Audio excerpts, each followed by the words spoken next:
On display for us now, Stephen Carroll is here with business, and he's starting with Google. Self-driving car project. This rumbles on, doesn't it? Yes, Alphabet, Google's parent company, has signed a deal with Fiat Chrysler to expand its autonomous driving project.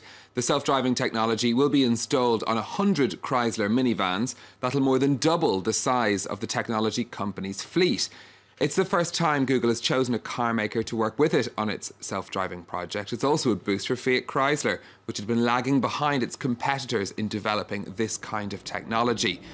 Now, the new minivans will join Google's tests on roads in 4 American cities. The company's hoping to have them on the road for real, though, by 2020. France story for you now. A minister has lashed out against the boss of Renault. Now, this is over his pay packet, isn't it? Economy Minister Emmanuel Macron has called on the board of the French car maker to reconsider how much they're paying Chief Executive Carlos Ghosn. He earned more than €7.2 million last year and is being paid that despite shareholders voting against it. Delano de Souza has the story. Tensions are running high between Emmanuel Macron and Carlos Ghosn. At last Friday's annual general meeting, 54% of the company's shareholders refused to back maintaining the chief executive's salary, a vote which was not taken into account by Renault's board. The economy minister is now calling on them to reconsider the chief executive's paycheck, even threatening to legislate on the matter.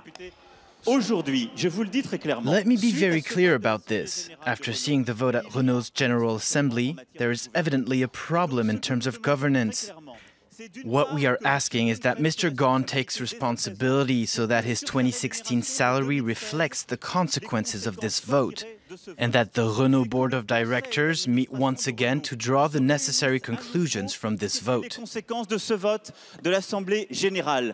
Carlos Ghosn took home €7.2 million in 2015, more than 1.7 million in stock options alone.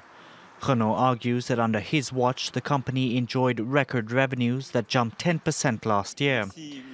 The French state owns just under 20% in the company, and while it wants the board to reconsider its decision, analysts caution that it's easier said than done. In terms of actual legislation, the state cannot do anything. The company's board is sovereign under the authority of the president, who is Mr. Carlos Ghosn.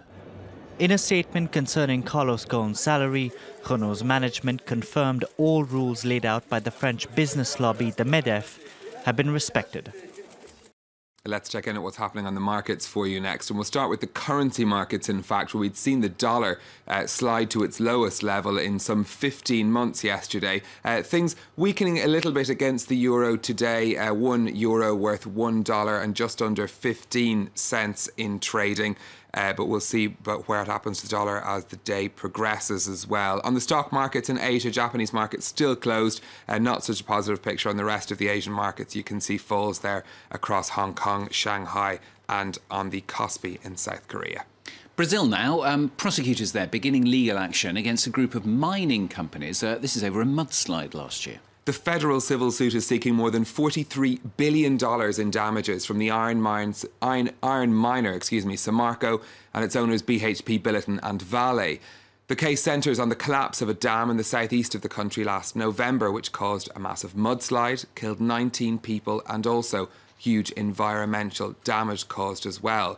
Brazil's Vale and the Anglo-Australian firm BHP already agreed a settlement of more than $6 billion with the Brazilian government. That was for the social and environmental damage caused.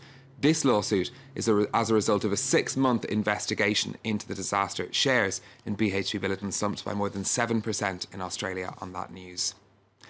Well, some more of today's business headlines for you next. Air France KLM has reported losses of €155 million for the first 3 months of this year. That's an improvement on the same period last year, but the airline says its earnings were hit by overcapacity on long-haul flights and a reduction in tourism after the terrorist attacks in Paris and Brussels. The airline group named its new chief executive, Jean-Marc Janaillac, on Sunday, and he'll take over by the end of July. The French bank Société Générale saw a surprise increase in its first quarter profit. Its earnings were helped by an 18% jump in profits at its consumer banking arm. The lender also announced it was to cut another €220 million in costs at its investment bank by the end of next year. And Europe's biggest oil company has reported better than expected profits despite the slump in oil prices. Royal Dutch Shell earned $1.6 billion in adjusted net profits for the first quarter. The company's cut nearly 10,000 jobs and sliced $1.7 billion from capital investment as part of its plan to cope with the dramatic fall in oil prices. Now, I've had a look in my wallet and I've only got a €5 note, but actually the European Central Bank is to decide on the fate of the €500 note a little bit later on, Stephen. It's slightly worrying that both of us looked and we both only had €5, which is perhaps a representative 10 between us of something else. But this move, expected to be announced by the European Central Bank later, comes after lobbying from police across the Eurozone who've been arguing for some time that a €500 note facilitates crime. The ECB's Governing Council is expected to announce that it will stop printing the €500 notes. According to reports, the notes will remain legal tender but will be phased out as the new designs of other notes are introduced for other denominations. Central banks in the Eurozone will continue to exchange the 500 afterwards, though, for other amounts. The idea has caused some controversy in Germany, though, where it's felt that scrapping the note is some sort of move towards getting rid of paper notes altogether. Very unpopular move in Germany. I feel better now. 500 notes are for criminals, €5 notes are for TV presenters. Yeah, exactly. Makes me feel better. Thanks, Stephen. Stephen, we're business on France 24.